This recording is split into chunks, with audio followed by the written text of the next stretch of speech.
الرحمن الرحیم، السلام علیکم۔ ظلم اور ستم، جبر اور بربریت، فسطائیت لگتا ہے پاکستان کا مقدر بن چکی ہے۔ اسلامی جمہوریہ پاکستان، جہاں پر کہا جاتا تھا کہ اظہار رائے کا حق ہے، جہاں پر کہا جاتا تھا کہ عورتوں کی عزت اور تکریم جو ہے وہ سانجھی ہے، تمام ماؤں بہنوں بیٹیوں سب کی عزت سانجھی ہے۔ لیکن افسوس کہ آج وہ مقام آ چکا ہے کہ جہاں پر لوگ صرف اور صرف خواتین کی بے حرمتی، خواتین کی بے عزتی، خواتین کی تذلیل کو جو ہے وہ پریفرنس دے رہے ہیں، اور یقین کیجئے دے رہے ہیں۔ ایسا ہرگز نہیں ہے کہ اس میں جو ہے کسی طرح کی بھی کوئی ایگزیجریشن ہو، کیونکہ جو کچھ کل رات کو عثمان ڈار اور عمر ڈار صاحب کی والدہ کے ساتھ ہوا، مطلب کتنے شرم اور افسوس کا مقام ہے کہ ایک 70 سال کی عمر رسیدہ خاتون، اور ان کو ان کے گریبان سے پکڑا گیا، ان کے کپڑے پھاڑے گئے۔ مطلب یہ کون سا ملک ہے، اور یہ ملک کا کون سا قانون ہے کہ جہاں پر آپ کی خواتین جو عمر رسیدہ خواتین ہیں، ان کی عزتیں جو ہیں وہ آج محفوظ نہیں رہی ہیں۔ چادر اور چار دیواری کا تقدس جو ہے وہ تو پچھلے پتہ نہیں کتنے عرصے سے پامال ہو رہا ہے مسلسل، لیکن حد یہ ہو گئی ہے کہ وہاں پر ان خواتین کو نہیں چھوڑا جا رہا کہ جو ماؤں کی عمر کی ہیں سب کی۔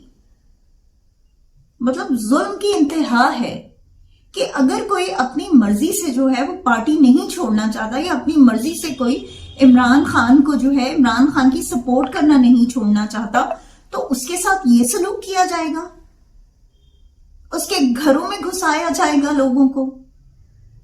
خدا نخواستہ ڈریے اس وقت سے کہ جب آپ لوگوں کے گھروں میں جو ہے کوئی اس طرح سے گھس کے آپ کی ماں بہنوں اور بیٹیوں کے ساتھ یہ سب کچھ کرے گا، تو تب آپ لوگوں کے احساسات کیا ہوں گے؟ اس پہ ضرور سوچئے کہ کتنا ظلم کر رہے ہیں آپ لوگ۔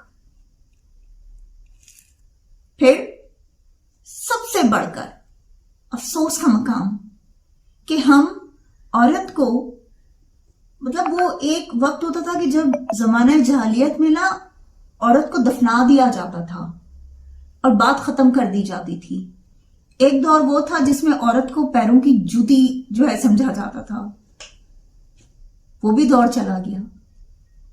یہ ماڈرن ایرا جس میں لوگ کہتے ہیں عورت آزاد ہے، جس میں لوگ کہتے ہیں کہ عورت کو جو ہے وہ تمام حقوق حاصل ہے، اور ہم بڑے فخر سے یہ کہتے تھے کہ ہمارے ملک میں عورت کی بڑی عزت ہے، بڑی تکریم ہے۔ لیکن انفارچونیٹلی یہ جو پچھلے کم از کم 6-7 مہینوں سے ہو رہا ہے نا یہاں پر اس ملک کے اندر، یہ اس کی مثال کہیں نہیں ملتی ہے۔ یہ ایک وہ سیاہ تاریخ کا وہ پنہ ہوگا کہ جو جس وقت ہماری آنے والی نسلیں اس کو پڑھیں گی تو یقین کریں کہ وہ تحف بھیجیں گی ہم پر۔ شرم آئے گی انہیں کہ وہ کس قانون اور کس نظام کے تحت جو اپنی زندگی بسر کر رہے ہیں۔ کیا صرف اس لیے کہ عمران خان کو چھوڑ دیں، پی ٹی آئی کو چھوڑ دیں تو سب کچھ ٹھیک ہے؟ جو چھوڑ کر چلی گئی ہیں پی ٹی آئی کو، جنہوں نے عمران خان کا ساتھ چھوڑ دیا، آج وہ سب دودھ کی دھلی ہوئی ہیں، آج وہ سب جو ہیں وہ بالکل ان کو کسی طرح کا کوئی مسئلہ نہیں ہے۔ لیکن وہ خواتین جو اس عمر میں بھی عمران خان کا ساتھ اس لیے نہیں چھوڑی کہ وہ جانتی ہیں کہ عمران خان از the only hope for Pakistan and he is the only one کہ جس نے شعور دیا ہے لوگوں کو، تو صرف اس لیے آپ ان خواتین پر ظلم کر رہے ہیں۔ لمحہ فکریہ ہے یہ۔ ڈریے اس وقت سے کہ جب یہ آگ آپ کے گھروں تک پہنچ جائے۔